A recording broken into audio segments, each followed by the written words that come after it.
Assalamualaikum warahmatullahi wabarakatuh. Bismillahirrahmanirrahim. Allahumma sholli ala sayyidina Muhammadin wa ala alihi wa sahbihi ajma'in. Nama ba'du. Jalanallahu wa iyyakum min ahli khair was sa'ada fid dini wad dunya wal akhirah wa aslahallahu umurana wa umurakum wa umur ummati Muhammadin sallallahu alaihi wasallam fi syaril alam khususatan fi Palestina wa ghairiha. Amin. Allahumma amin.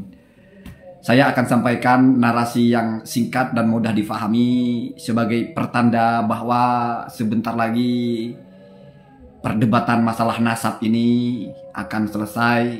Apa-apa yang menjadi pertanyaan dari siapapun, baik pertanyaan itu pertanyaan ilmiah atau tidak, insya Allah akan terjawab tuntas. Wabil khusus masalah perkitaban.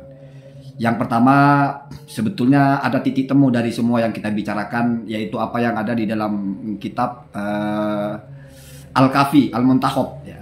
Ini kitab sering dibaca oleh Tauku Sayyid Mudakori. Saya klarifikasi, saya tidak bermaksud mengadu antara Sayyid Mudakori dengan Kiai Haji Madudin. Saya hanya mensarikan saja atau mengambil potongan-potongan video beliau yang itu mungkin terlewat karena video beliau kan panjang sekali, berjam-jam, 1 jam lebih. Maka saya yakin dalam durasi 1 jam itu Sayyid Mudakori itu banyak yang ingin disampaikan.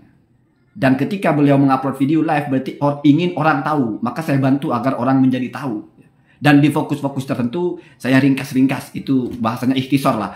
Anggap ucapan Sayyid Mudakori itu satu rentetan panjang, saya singkat-singkat biar poin-poinnya tersampaikan. Itu ya, tidak ada maksud saya mengadu-ngadu, apalagi masalah mukasyafahnya Sayyid Mudakori itu kan bukan masalah aib ya.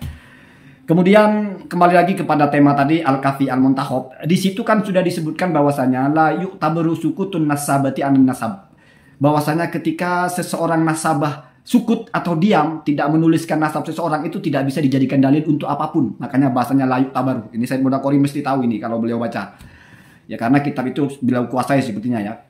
Kemudian yang kedua, kenapa tidak dianggap ya? Karena ada ihtimal ya. Yahtamilu al-jahalatah, bisa jadi karena nasabah itu tidak tahu.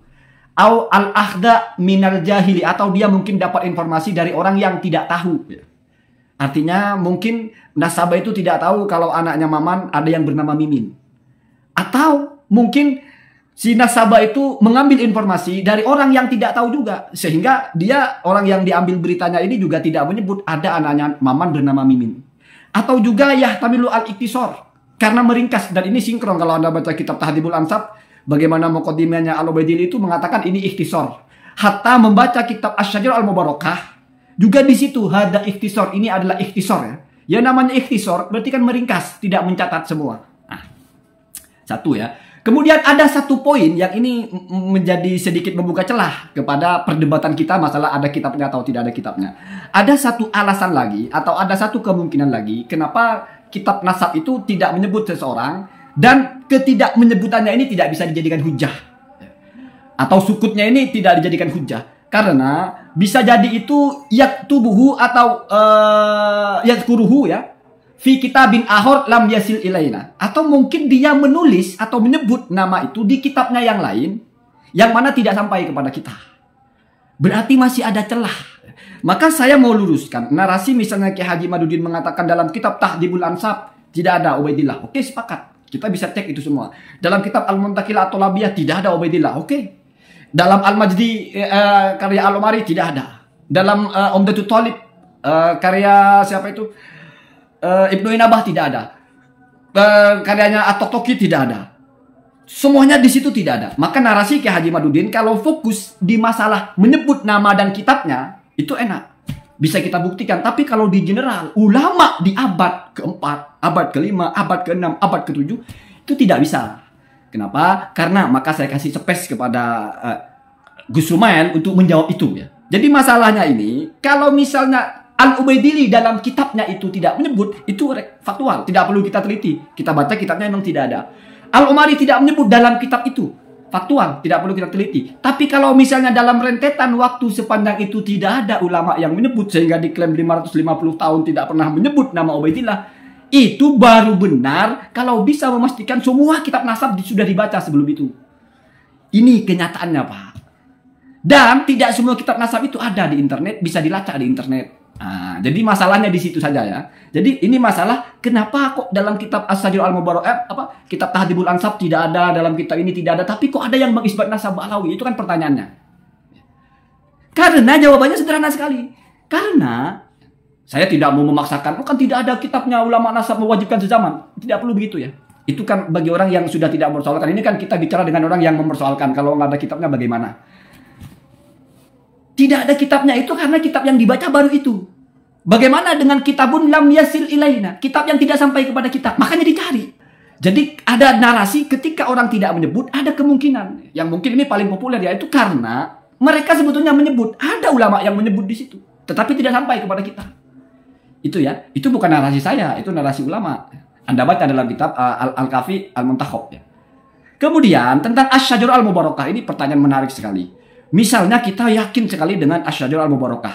Lalu kita klaim kita mengikuti Fakhruddin Ar-Razi, imam yang sangat mu'tamad dalam madzhab Syafi'i dalam akidah. Ini sikoh luar biasa. Ketika bertentangan dengan Ibnu Hajar Al-Haytami misalnya, bertentangan dengan Az-Zabidi misalnya, bertentangan dengan As-Samarqandi misalnya, ya nggak apa-apa, kita tinggal pilih aja salah satunya. Toh ini sama-sama ulama yang top, sama-sama ulama yang sikoh. Pertanyaannya mudah saja Pak, mudah sekali untuk menggugat menggugat pernyataan itu. Memangnya siapa yang bilang Asy-Syajarah Al-Mubarakah itu kitabnya Ar-Razi? Jawabannya adalah dalam kitab manuskripnya yang ditemukan itu, di situ ada orang bernama Wahid bin Syamsuddin. Mengaku menulis naskah hadis aslinya Ar-Razi, kemudian dia menyalin sesuai dengan naskah itu. Kapan Wahid bin Syamsuddin menyalinnya? Tahun 850. Ada orang bernama Wahid bin Syamsuddin mengaku menemukan naskah Asy-Syajarah Al-Mubarakah. Kenapa dia sebut itu karena Ar-Razi? Karena di tulisan terakhirnya ada pernyataan itu dari Ar-Razi. Tapi sampai sekarang tidak ada yang tahu di mana naskah asli yang ditemukan oleh Wahid bin Syamsuddin itu. Satu. Yang kedua, berarti kekuatan bahwasanya Asy-Syajarah Al-Mubarakah ini tulisannya Ar-Razi adalah terletak di Wahid bin Syamsuddin. Karena itu hanya berdasarkan klaimnya Wahid bin Syamsuddin.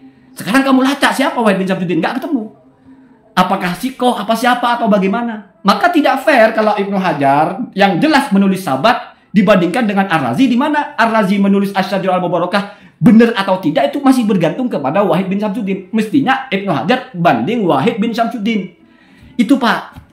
Kenapa penting bicara Asy-Syajarah Al-Mubarakah?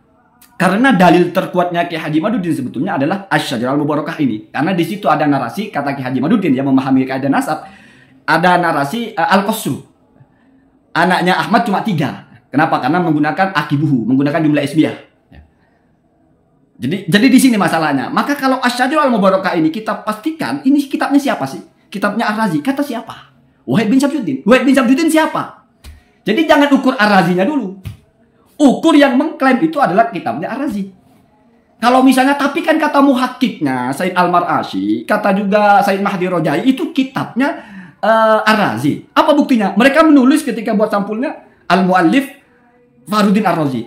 Berarti ikut Said Mahdi Rojai. Kalau ikut Said Mahdi Rojai mengisbat Ba'lawi. Artinya apa? Berarti narasinya Ar-Razi itu tidak dipakai untuk menganulir kitab-kitab yang lain. Atau jangan-jangan walaupun misalnya itu hasr, tidak semua hasr lalu otomatis tidak ada yang lain. Karena ada dalam kitab juga yang lain, dalam kitab kitab nasab saya lupa ya. Al-Multaqa fi Nasabi Hasan Al-Mujtabar kalau tidak salah. Tidak pernah ada kitab nasab itu yang sempurna. Semuanya itu mesti ada yang kurang nama-namanya itu. Karena tidak ada orang yang tahu semua nama. Saya sudah tidak membacakan lagi kitabnya ya. Sudah terlalu letih, kita sudah terlalu sering kita ya berbicara ini ya. Jadi kalau bicara kekuatan Asy-Syajarah Al-Mubarakah, jangan dulu angkat Ar-Razinya. Angkat dulu Wahid bin Syamsuddin ini siapa? Telaah dulu orang itu, kesikohannya seperti apa. Baru pastikan ini dari Ar-Razi. Setelah itu baru ya diukur ya. Sama dengan kalau hadis kan kita tahu dulu ini hadis sahih atau enggak. Bagaimana cara taunya? Siapa yang bawakan hadis itu? Bukan kita tanya ke Rasul, bukan kita tanya ke Ar-Razi, atau jangan kita bandingkan ini kan sabda Rasul, kok dibandingkan? Bukan begitu dulu Pak. Pastikan dulu itu sabda Rasulnya. Bagaimana caranya? Siapa yang bawa?